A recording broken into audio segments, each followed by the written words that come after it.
देवळा तालुक्यातील वासगाव येथे एकाच रात्रीतून तब्बल 13 दुकाने फोडल्याने नागरिकांमध्ये भीतीचे वातावरण पसरले आहे।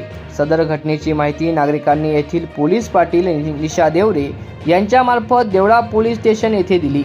देवळा पोलीस स्टेशन येथील वासगाव बीटचे हवालदार गवळी, पोलीस हवालदार शिंदे, पोलीस नाईक बर्डे यांनी चोरी झालेल्या घटनास्थळी येऊन प्रत्यक्ष पाहणी करून घटनास्थळ पंचनामा केला।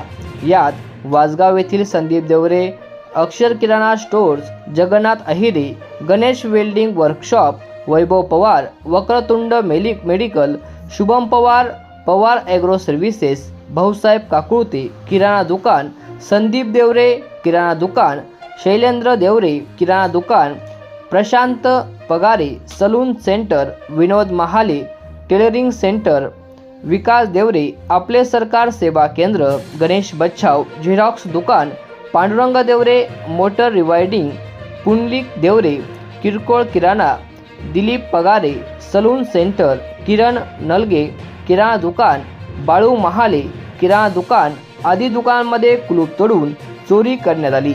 या सर्व दुकानांपैकी सर्वाधिक जास्त पुंडलिक शंकर देवरे यांचे किरकोळ किराणा दुकानात 8,000 रुपये रोकड चोरांनी पळवली आहे।